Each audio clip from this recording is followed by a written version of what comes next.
சொல்லுங்க.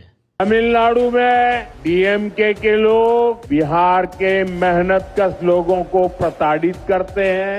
तमिलनाडु ಎಲ್ಲ problem Tamil Nadu super all super முக்கியமந்திரி சூப்பர் சேஃப்டி ஊர்ல சேஃப்டி இருக்குங்க. இது வரைக்கும் இது பிரச்சனை இது வரைக்கும் பண்ணல. ஒரே ஃபேமிலி இருக்க மாதிரி பாத்துக்கிறாங்க அவ்வளவுதான். யாருமே டச் இல்ல பப்ளிக் வெரி நைஸ். 8 வருஷம் ஆச்சு நீங்க கூட போறப்படும் கிடையாது.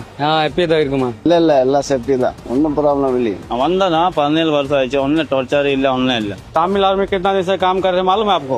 நல்லா இருக்கு, காம் டென்ஷன் இல்லை. இந்த பிரச்சனை அதாவது நமது பாரத பிரதமர் என்ன சொல்றாருன்னா, பீகார் மக்கள் எல்லாருமே தமிழ்நாட்டில் வந்து கொடுமைப்படுத்தப்படுறாங்க அப்படின்னு சொல்லிட்டு நம்ம பாரத பிரதமர் பீகாரில் நடந்த தேர்தல் பிரச்சாரத்தில் சொல்லியிருக்காரு.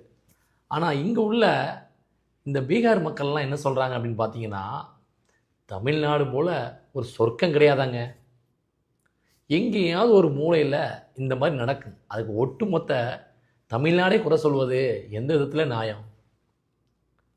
நம்ம பாரத பிரதமர் பேசுனது சரியா தவறான்னு சொல்லிட்டு நீங்களே சொல்லுங்க. தமிழ்நாடு நல்ல place, no any disturb here. Tamil Nadu okay, no disturb, no family disturb, all family இருக்கு, no disturb here. Tamil Nadu 17 years here.